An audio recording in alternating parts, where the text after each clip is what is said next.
الفاتحة إلى حضرة النبي سيدنا محمد صلى الله عليه وسلم وآله وأصحابه وأزواجه وذريته جميع النبيين والصديقين والشهداء والصالحين وجميع أولياء الله في غمة علم الله ومشايخنا ومعلمينا ووالدينا ووالديكم والد الحاضرين خاصة أمواتنا وأمواتكم وأموات المسلمين عامة ومن عمر هذا المسجد وصلى واعتكف وتصدق على هذا المسجد سابقا ولاحقا جميع المسلمين والمسلمات والمؤمنين والمؤمنات أن الله يتغشاهم بالرحمة والمغفرة مع كمال اللطف والعافية ينفعنا بما علمنا ويعلمنا الذي ينفعنا يرزقنا العلم والعمل ويحفظنا من الزاغ والزلال على هذه النية والنية صالحة. الفاتحة.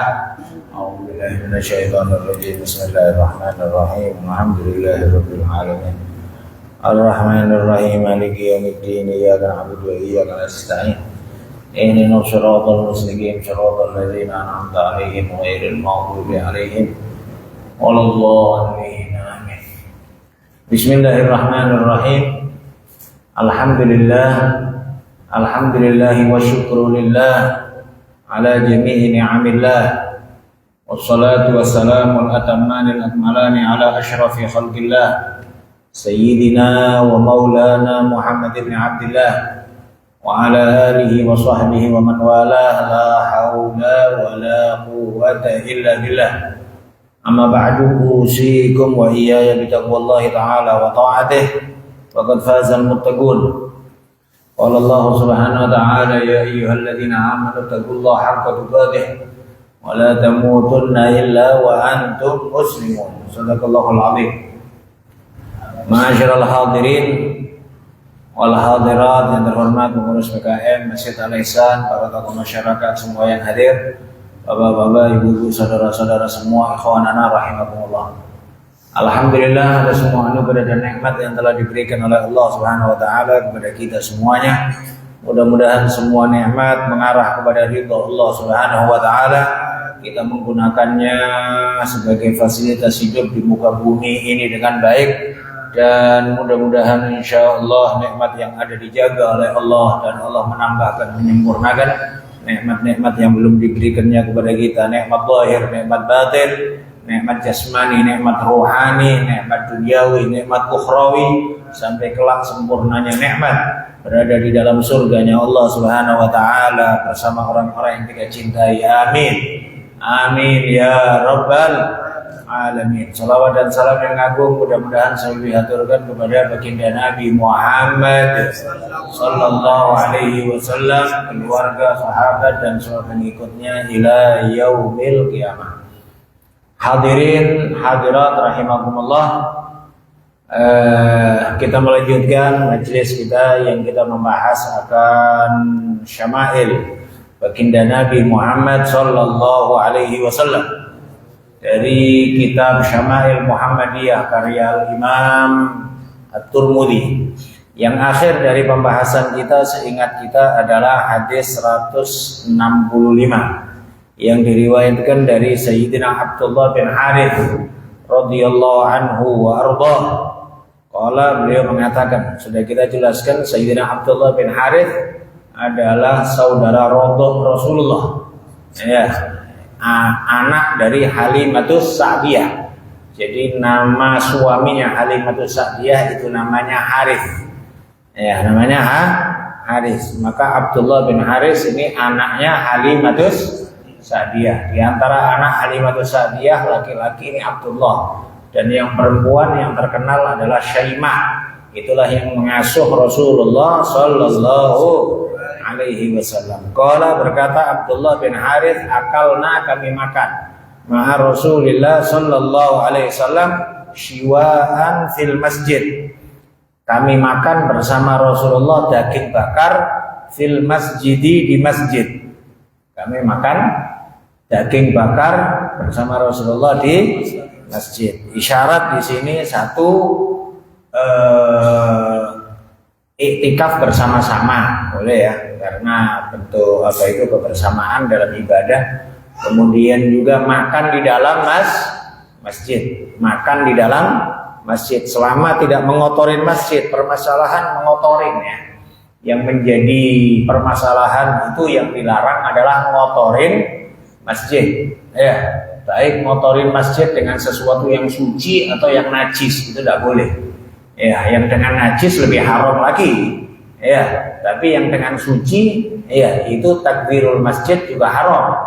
Maka mohon maaf umpamanya yang biasa kadang-kadang apa itu congkel-congkel kuku, ya kan ya, congkel-congkel apa ini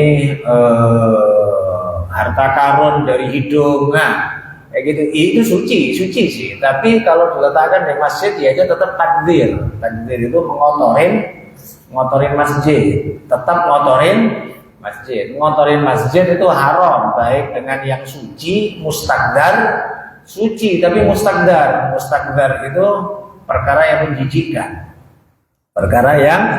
menjijikkan, ya, atau dengan najis lebih parah lagi. Kalau dengan najis, misal darah kita kemudian kita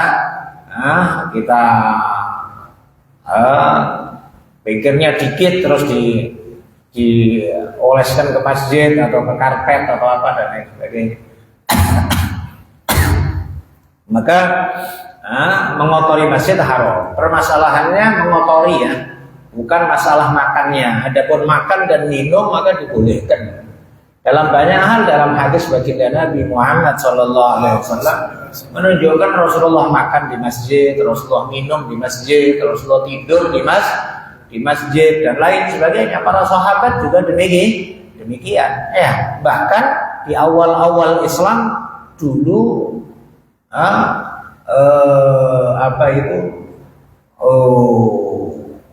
tawanan perang diikat di masjid. Tawanan perang karena nggak ada penjara. Zaman Nabi nggak ada penjara. Ya. Kemudian tambah banyak tawanan dengan banyaknya peperangan, kebanyakan akhirnya dititip-titipkan ke rumah sahabat. Sehingga ada hadis Nabi, istausu bil usara khaira. Wasiat-wasiat aku dengan tawanan-tawanan perang yang baik kalian.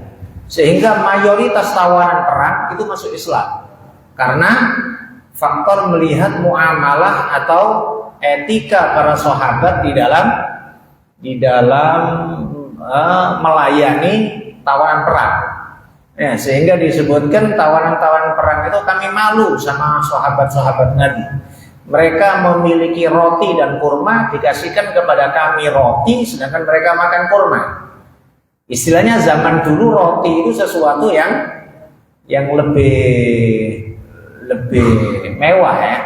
Kalau kurma sudah istilahnya terbiasa, makanan orang Arab hari-hari kurma. Sehingga mayoritas tawanan-tawanan perang masuk Islam. Ya, mayoritas tawanan perang masuk Islam. Maka ini tadi kita sampaikan akan tawanan-tawanan perang di zaman Nabi. Di zaman Sayyidina Abu Bakar Siddiq masih belum ada penjara. Baru di zamannya Sayyidina Umar, pertengahan masa khilafah Sayyidina Umar berpikir untuk membuat tempat khusus untuk penjara dari orang-orang yang ditawan dalam peperangan, dan tapi tetap perlakuannya dengan baik. Ya, di zaman Sayyidina Umar banyak perubahan hal-hal baru. Misal itu tadi termasuk juga Baitul Mal. Adanya Baitul Mal zamannya Sayyidina Umar bin Khattab. Sebelum zamannya Sayyidina Umar gak ada Baitul Mal. Ya, zaman Nabi ya udah ditumpuk di pojokan masjid gitu aja, harta rampasan perang. Zaman Sayyidina Abu Bakar, awal-awal zaman Sayyidina Umar kayak gini. Diletakkan di pojokan masjid. Sampai disebutkan ada riwayat Sayyidina Umar setelah sholat subuh dalam penaklukan Romawi. Itu Sayyidina Umar melihat tumpukan emas-emas di pojokan masjid. Nangis Sayyidina Umar. Ditanya, kenapa kok nangis wahai Tuhan? Tidak ada ini kegembiraan akan kemenangan Islam di Romawi. Aku menangis bukan karena faktor penaklukan Romawi, tapi dibukakannya dunia ini untuk aku di zamanku yang tidak dibukakan untuk zaman Rasulullah dan zaman Abu Bakar. Maka aku melihat ini bukan masalah kemenangannya, tapi terbukanya pintu fitnah. Dan demikianlah Tuhan istilahnya, Yang dikhawatirkan Nabi juga demikian kan dalam hadis kan. Nabi bersabda dalam hadis, "Mal faqra akhsha 'alaikum, walakin akhsha an tuftah lakumud dunya, an tubsata lakumud dunya, fatanafasuha kama tanafasa man qablakum, fatuhlikakum kama ahlakatuhum." Bukan fakir yang aku takutkan sama kalian, tapi aku takutkan sama kalian dibentangkannya dunia kepada kalian, sehingga kalian berlomba-lomba rebutan sebagaimana bikin umat-umat terdahulu rebutan dunia. Kemudian dunia akan menghancurkan kalian sebagaimana dunia menghancurkan umat-umat terdahulu juga. Itu yang ditakutkan Nabi. Ya. Dalam hadis yang lain Nabi menyebutkan juga, "Ma akhafu an tusyriku ba'di." Aku tidak takut kalian musyrik setelahku. Aku tidak takut kalian musyrik setelah. Tapi yang aku takutkan adalah dibukanya dunia, kemudian kalian saling bunuh-bunuh satu sama yang lain. Gara-gara dunia membunuh. Nyata Pak, permasalahan banyak di dunia ini adalah karena terbukanya urusan dunia. Maka ini tadi kita sampaikan tentang masalah bolehnya makan di dalam masjid. Permasalahan motorin yang enggak boleh ya. Maka kami makan bersama Rasulullah, katanya Sayyidina Abdullah bin Harith. Ya, syiwaan, daging panggang. Ya, fil masjid. Dan juga tentang masalah syiwa atau daging panggang sudah kita sebutkan di majelis yang sebelumnya, akan dari Ummu Salamah ya, dari Ummu Salamah. Nabi makan daging panggang kemudian langsung sholat tanpa wudu. Ya. Di sebelumnya ada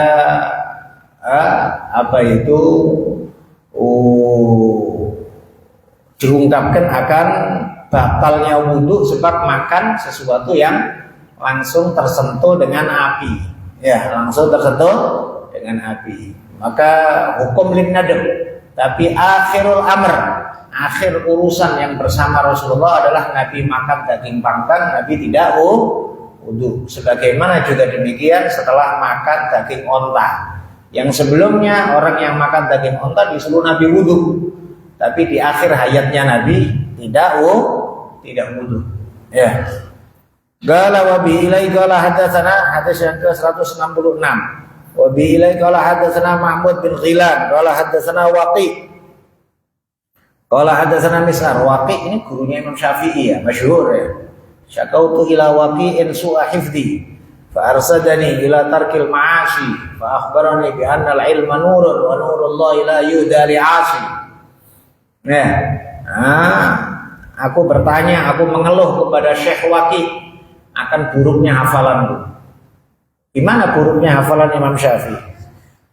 Disebutkan beliau umur 7 tahun udah hafal Quran, ngafalkan kitab Muwatta cuman beberapa hari. Kitab Muwatta itu 2 jilid besar-besar. Beliau mau nulis sebetulnya, tapi berpikir nulis lama. Akhirnya pinjam sama kawannya kitab, kemudian dipinjam cuma 6 hari hafal semuanya. Tapi beliau mengatakan, aku mengeluhkan kepada guruku Syekh Waqi akan buruknya hafalan. Buruknya hafalan gimana kan? Ditanyakan sama Imam Syafi'i, gimana kok buruk hafalan wahai Syafi'i? Beliau mengatakan, aku kalau baca kitab 2 halaman kan saya 1-2. Satunya harus ditutup dengan tangan, harus ditutup. Kalau nggak ditutup sama tangan takut ini baca, kemudian belum selesai halaman sini terlihat oleh mata yang satunya, akhirnya yang terlihat itu jadi hafal, akhirnya jadi rancu jadi dengan melihat saja sudah hafal. Maka Imam Syafi'i ya fil hifdz, tanda kebesaran Allah di dalam hafalan. Ya, dahulu para ulama sholihin, masya Allah ya, kecerdasan mereka itu luar biasa. Ya, kecerdasan mereka luar biasa. Qala haddatsana Mis'ar an Abi Sakhrah Jami' bin Shaddad anil Mughirah bin Abdullah anil Mughirah bin Syu'bah, dari Mughirah bin Syu'bah radhiyallahu an. Sudah pernah kita sampaikan ini Mughirah bin Syu'bah ya. Mughirah bin Syu'bah sudah pernah kita sampaikan manakibnya, di antara dahiyatul Arab, di antara orang yang paling cerdas-cerdasnya orang Arab di masa Rasulullah. Jadi di antara orang cerdas Arab di masa Rasulullah itu yang terkenal ini Mughirah bin Syu'bah, di antaranya Amr bin As. Sahabat Nabi Amr bin As. Istilahnya sejak dari masa jahiliyah sebelum Islam dan juga masa Islam, Amr bin As sering dijadikan delegasi untuk negara-negara lain. Jadi datang kepada negara-negara lain itu Amr bin As. Termasuk Mughirah bin Syu'bah. Ya, Mughirah bin Syu'bah ini keponakannya Urwah bin Mas'ud Ats-Tsaqafi. Dari Tsaqif, Tsaqif itu dari Taif. Urwah bin Mas'ud Ats-Tsaqafi adalah orang yang dimaksud di dalam Al-Qur'an oleh orang-orang kafir Quraisy. Ya, apa dalam Al-Qur'an itu? Laula unzila ala rajulin minal qaryataini 'azim. Kenapa Quran kok tidak diturunkan kepada orang agung dari dua kota?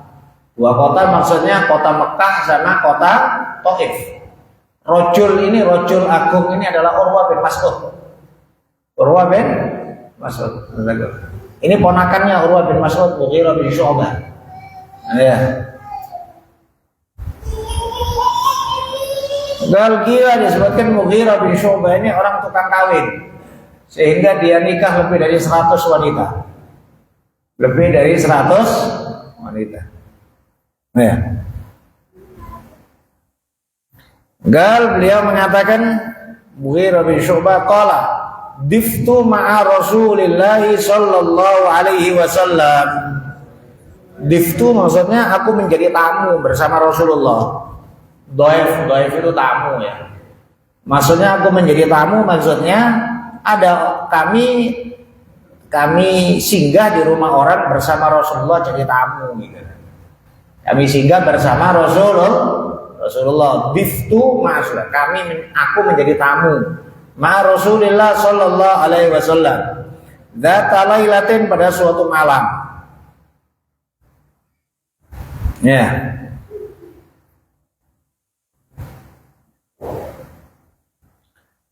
Galafa utiya bijambin maswiyin. Kemudian didatangkan kepada Nabi dengan jambin maswiyin. Jambin maswiyin itu daging atau tulang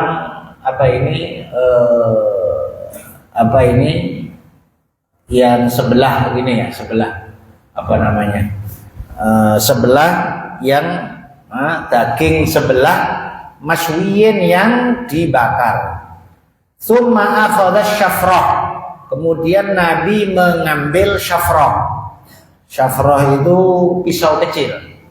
Nabi mengambil syafrah. Faja'ala yahuzzu fahazzali biha minhu. Kemudian Nabi memotong-motong. Nabi memotong dengan pisau. Maka ini diambil juga kesimpulan bahwa makan ketika makan pakai pisau itu nggak apa-apa ya, karena ada pendapat dari para ulama kalau ketika makan itu nggak boleh ada pisau, jadi semuanya itu harus dengan mulut.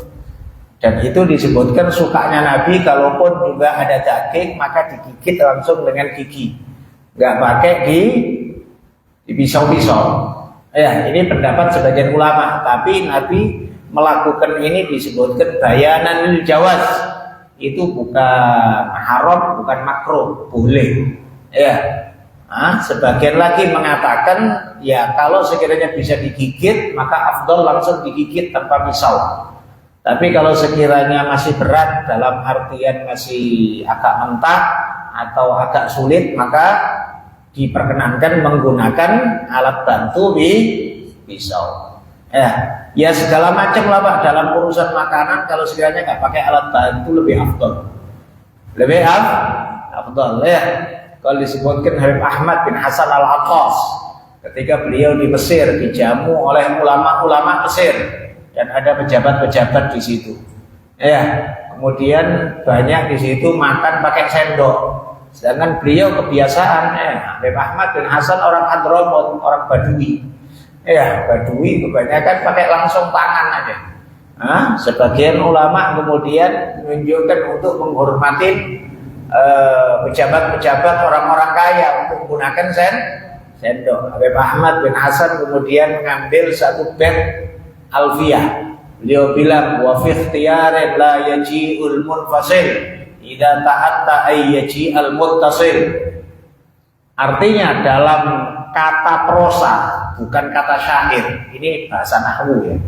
Dalam kata prosa ikhtiyar, tidak darurat syair, tidak diperkenankan menggunakan domir munfasil selama memungkinkan menggunakan domir muttasil.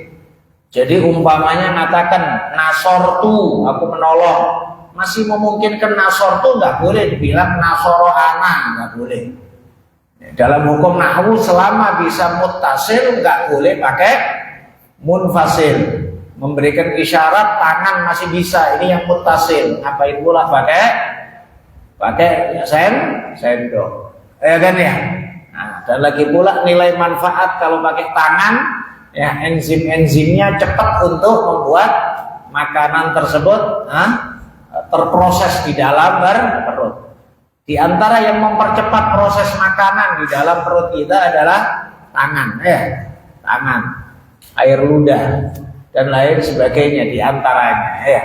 Maka itu tadi tentang tapi Nabi menggunakan ini menunjukkan bayananul jawaz. Wa inkan meskipun kebanyakan Nabi adalah langsung dengan mengambil tangan dan disebutkan dalam hadis yang lain nahasa. Nabi itu suka kalau ada daging langsung digigit dengan giginya beliau. Langsung digigit dengan gigi. Dan lagi pula tentang menggunakan pisau dan lain sebagainya ketika makan. Bagaimanapun juga ya istilahnya menggunakan pisau itu dalam segala hal Nabi kurang suka untuk melihat orang itu memakai sesuatu yang berbahaya. Ya, rahmatnya Nabi di dalam hatinya, ya, sehingga dikhawatirkan mungkin kena terluka atau melukai orang dan lain sebagainya.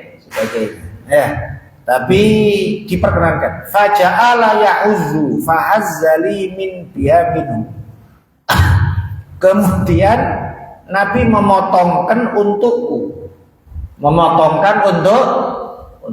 dipotongkan oleh Nabi, dikasihkan ke Mughirah bin Syu'bah. Ini juga bagian dari adab ketika makan bersama-sama untuk menawarkan kepada yang di samping-sampingnya. Tidak hanya kemudian dia sendiri yang makan, ditawarkan ke yang sampingnya, dikasihkan ke yang sampingnya. Ya. Qala berkata rawi, faja'a Bilalun, datang Bilal yu'dinuhu bis shalah, memberitahu akan sholat. Mendadak Bilal datang untuk memberitahu sholat. Berarti isyarat bahwa beliau bertamu ini di rumah mungkin yang dekat sama masjid, yang dekat sama Masjid Nabawi, sehingga Bilal tahu waktunya sholat. Kemudian Bilal datang memberitahu. Fa'alqa syafrah, kemudian Nabi melempar pisau. Faqala ma lahu taribat yada. Nabi kata, "Malau, ada apa pula Bilal?" Seakan-akan Nabi kurang suka. Ya, bukan nggak suka untuk dikasih tahu sholat, tapi nggak tepat waktu. Nggak tepat waktu. Ma'ruf bahwa ketika ada makanan, maka nggak boleh kemudian seyogianya ya untuk dikasih tahu tentang hal-hal yang lain, bahkan sholat sekalipun. Sehingga sampai ada riwayat idza hadarul isya wal asya faqaddimul asya. Kalau makanan sudah ada dan sholat isya tiba, maka dahulukan makan malam baru sholat isya. Bukan kok Nabi nggak suka sholat, enggak, tapi dikasih tahu di waktu lagi makan bareng sama tamu. Maka Nabi bersabda, faqala malah, ada apa lagi Bilal ini? Taribat yada itu ungkapan doa saja atau istilahnya ungkapan ta'ajjub itu merasa heran. Baiklah, sebetulnya artinya taribat yada itu tangannya berkah. Sebagaimana ada hadis Nabi, tungkahul mar'ah li arba, wanita itu dinikah karena 4 faktor. 1 karena hartanya, 2 karena kecantikannya, 3 karena nasabnya, 4 empat karena agamanya. Kemudian Nabi bersabda, fadfar bidzatiddin taribat yadak. Ambillah yang wanita punya agama, taribat yadak, tanganmu menjadi berkah. Taribat asal artinya taribat itu tangan kena tanah, dan tanah diartikan keberkahan. Tanah diartikan keberkahan. Ada juga yang mengartikan taribat yadak, tanganmu menjadi hina. Tanganmu menjadi hina. Walhasil kalau diartikan hina, maka tidak dimaksudkan hakikat dari doa itu. Sebagaimana ya Nabi ketika bersabda, ya semua orang akan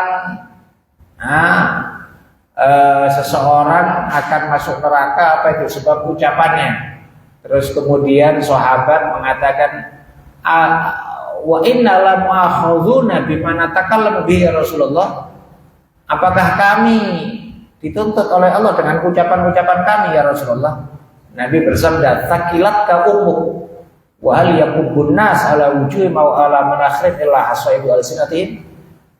Kehilangan anak ibumu. Takilat ka ummuk itu kehilangan anak ibumu. Ini bukan doa untuk anaknya mati, enggak. Tapi takjub, merasa heran, masa gini aja kok gak tahu, gitu loh. Bahasa orang Arab, gini aja gak tahu. Ya semua orang itu menjadi sebab dia masuk neraka, ya gara-gara ucapannya. Seseorang terjerumus di dalam kehancuran gara-gara ucapan masing-masing. Gitu. Artinya merasa heran, bukan kok kemudian doakan buruk. Ada beberapa hal istilahnya kebiasaan orang-orang Arab yang tidak diartikan maksud tujuannya, sebagaimana kalimat wallahi wallahi. Orang Arab sudah terbiasa wallahi tidak menjadi sumpah. Tidak menjadi sumpah kalau dia bermaksud tidak ada yamin. Berbeda dalam hati memang berniat sumpah. Tapi kalau ucapan hari-harian sedikit-sedikit wallahi itu kebiasaan aja. Kebiasaan. Nah, la yu'akhidukumullahu billaghwi fi aymanikum, walakin yu'akhidhukum bima aqadtumul aiman. Ya, Allah tidak menuntut kalian dengan billaghwi fi aymanikum, dengan yang sia-sia dari sumpah kalian. Sia-sia dari sumpah kalian yang tadi yang tidak ada niat. Ya, sudah sedikit-sedikit wallahi gitu. Ya. Fa'al kasyafra, Nabi melemparkan pisau kecil. Faqala, Nabi bersabda, malah kenapa Bilal ini? Taribat yada.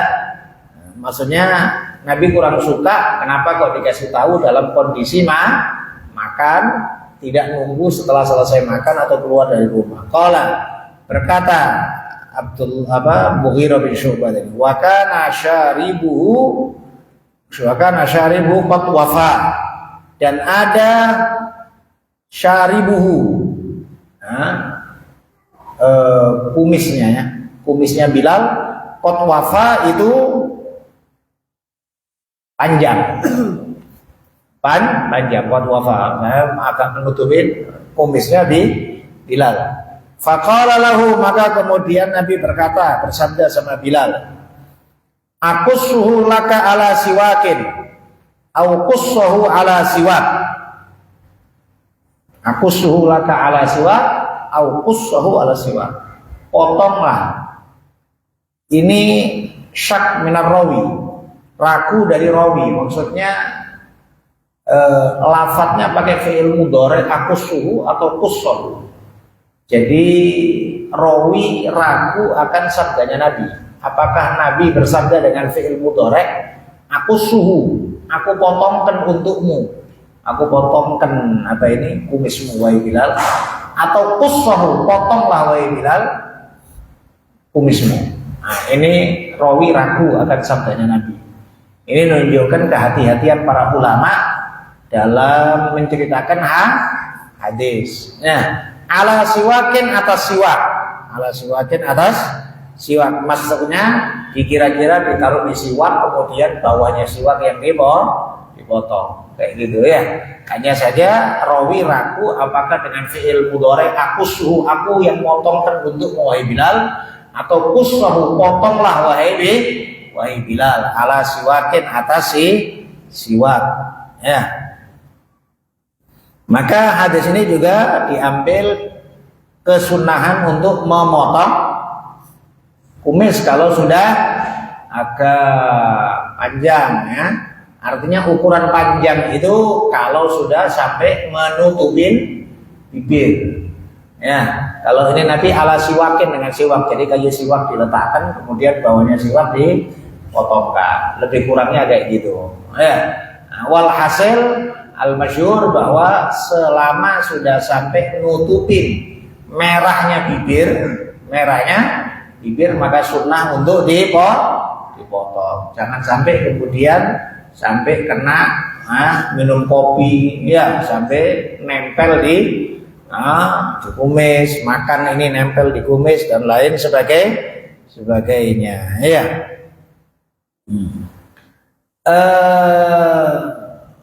Mayoritas ulama mengambil dari beberapa hadis, termasuk hadis ini, bahwa al-qas fi syarib afdal minal halaq. Jadi di pangkas atau digunting itu lebih afdal daripada dicukur. Ya, untuk kumis. Ya. Kecuali mazhab Maliki yang mengatakan lebih afdal dicukur. Selain mazhab Maliki semuanya mengatakan afdal digunting. Semuanya mengatakan afdal digunting. Tidak usah pakai dicukur kecuali mazhab Maliki. Jadi yang sekiranya gunting, yang sekiranya nyukur kumis, ikut mazhab Maliki lah. Kalau ditanya orang, aku ikut mazhab Maliki urusan ini ya, gitu ya. Kayak sok-sok ahli 4 mazhab ya. Dan disebutkan ada hadis dalam Ibn Hibban bahwa disebutkan bahwa orang Majusi itu orang yang nyembah api ya. Mereka innahum qaumun yuwaffiruna sibalahum wa yahdikuna lihahum.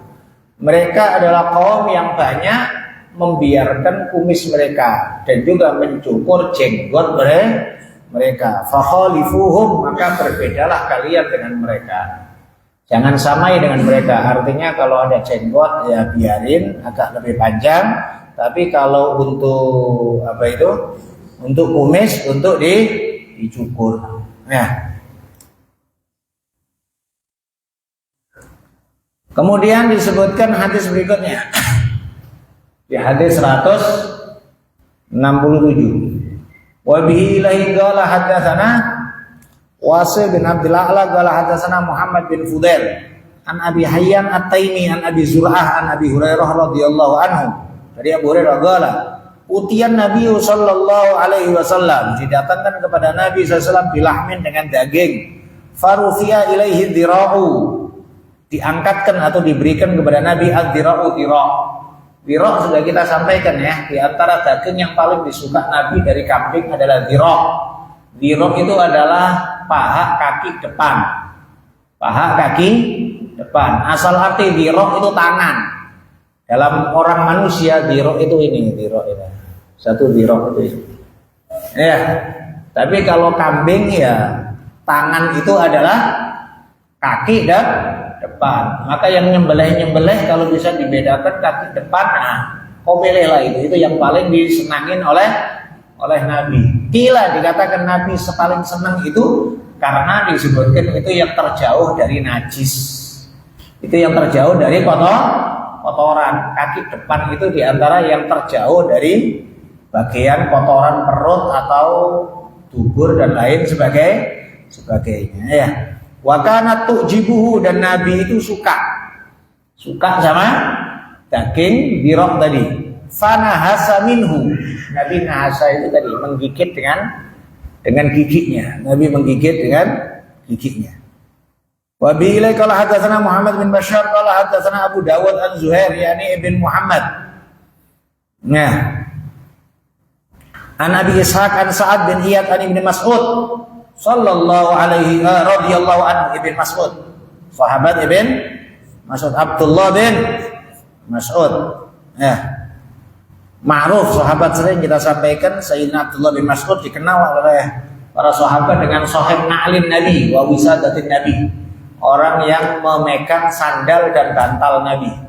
Jadi dalam semua urusan kalau umpamanya Nabi di satu majelis ada Abdullah bin Mas'ud, selalu Abdullah bin Mas'ud megang sandalnya Nabi sehingga dikenal sahib na'lin Nabi. Wa wisadatin Nabi dan bantalnya Nabi. Karena kalau duduk dikasih bantal selalu Abdullah bin Mas'ud yang memberikan dan juga menyediakannya. Qala, berkata Ibn Mas'ud, kana Nabi sallallahu alaihi wasallam yujibuhu dhira'. Nabi itu suka sama dhira' kambing.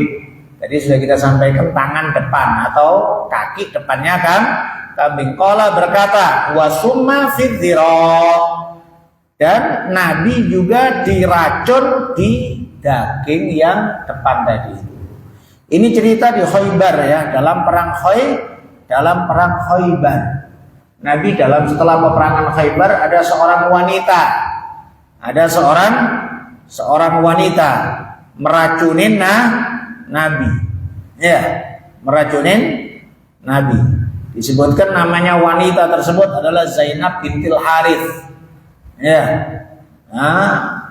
Istrinya Salam bin Mishkam al-Yahudi.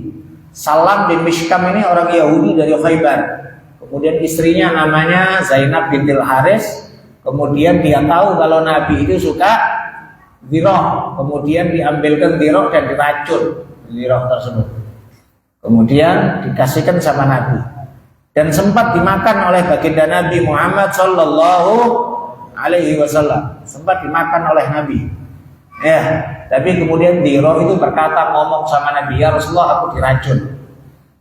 Ya Rasulullah aku dicampur racun, tapi sempat masuk di dalam tubuhnya Rasulullah. Itu qila dikatakan sebagai ketentuan dari Allah Subhanahu wa taala untuk mendapatkan kemuliaan Rasulullah sallallahu alaihi wasallam wafat dalam kondisi normal dan mati syahid.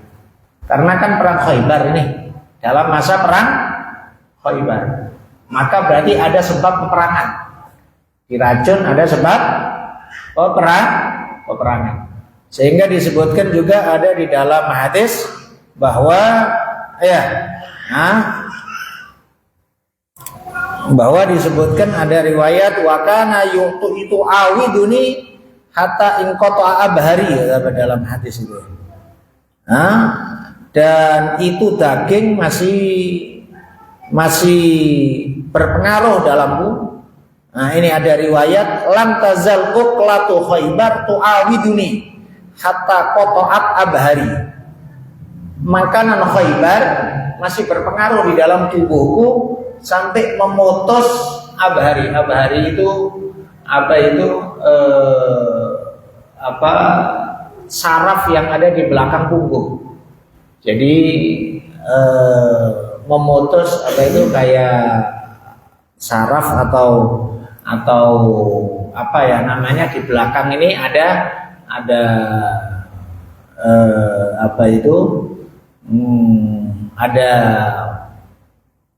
yang nyambung sama lidah gitu ya. Nah itu berpengaruh sama Nabi sampai disebutkan ketika wafatnya Nabi baru terputus ini belakang punggungnya Nabi sehingga menjadikan beliau wafat. Meskipun pastinya wafat dengan ajal ya.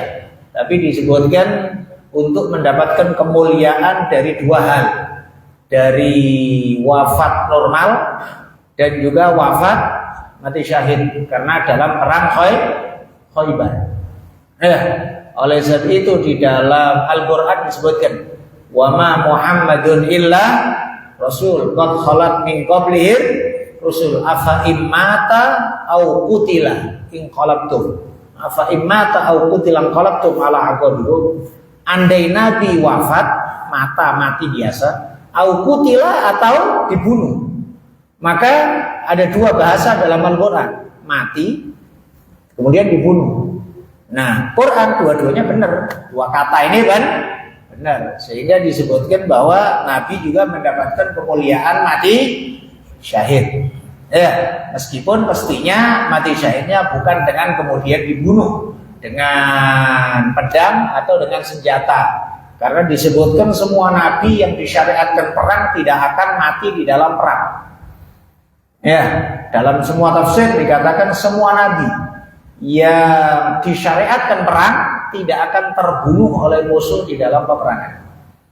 Karena isyarat akan dijaga oleh Allah Subhanahu wa taala, dengan disuruh oleh Allah maka dijaga oleh Allah. Berbeda nabi yang tidak disyariatkan perang, maka dibunuh oleh kaumnya. Nabi Zakaria nggak ada syariat perang di masanya beliau. Nabi Yahya tidak disyariatkan perang sehingga dibunuh sama kaumnya. Tapi nabi yang disyariatkan perang, ya, semisal Nabi Musa, Nabi Harun, kan ada perang sama Fir'aun. Tidak mati dibunuh, mati normal. Ya, semua nabi yang, ya, Nabi Dawud, Nabi Sulaiman, kan ada perang. Jalut sama Tolut. Ya kan, Nabi Sulaiman ada masa perang. Syariat Nabi yang disyariatkan perang tidak akan mati terbunuh. Isyarat karena perintah Allah perang dijaga oleh Allah Subhanahu wa taala. Ya, wallahu a'lam bishawab. Insyaallah kita lanjutkan pada majelis-majelis yang akan datang.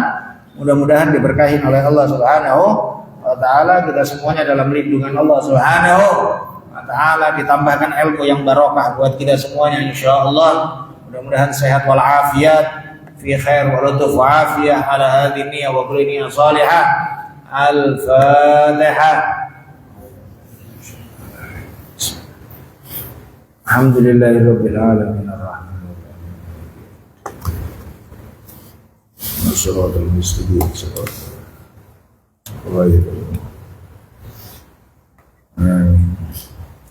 Bismillahirrahmanirrahim. Alhamdulillahirabbil alamin. Allahumma shalli wa sallim ala sayyidina Muhammad wa ala alihi wa sahbihi ajma'in. Rabbana taqabbal minna innaka antas samiul 'alim wa tub 'alaina innaka antat tawwabur rahim. Allahumma zidna 'ilman nafi'a wa 'amalan shalihan mutaqabbalan wa rizqan wasi'an halalan thayyiban mubarakan la tu'adzibuna 'alaih. Allahumma sallimna wal muslimin wa 'afina wal muslimin wa ahfadna wal muslimin wa ansurna wal muslimin wa farrijna wal muslimin. Allahumma ya arhamar rahimin ya arhamar rahimin ya arhamar rahimin farrij 'alal muslimin ya arhamar rahimin ya arhamar rahimin ya arhamar rahimin farrij 'alal muslimin ya arhamar rahimin ya arhamar rahimin ya arhamar rahimin farrij 'alal muslimin. Rabbana hab lana min azwajina wa dhurriyyatina qurrata a'yun waj'alna lil muttaqina imama. Allahumma inna nas'aluka sihhatan fi taqwa wa tula 'umran fi husni 'amal wa rizqan wasi'an la tu'adzibuna 'alaih. Rabbana atina fid dunya hasanah wa fil akhirati hasanah wa qina adzabannar. Sallallahu alaihi wasallam ala sayyidina Muhammad wa alihi washabbihi ajma'in walhamdulillahi rabbil alamin. Walafu minkum. Assalamualaikum warahmatullahi wabarakatuh.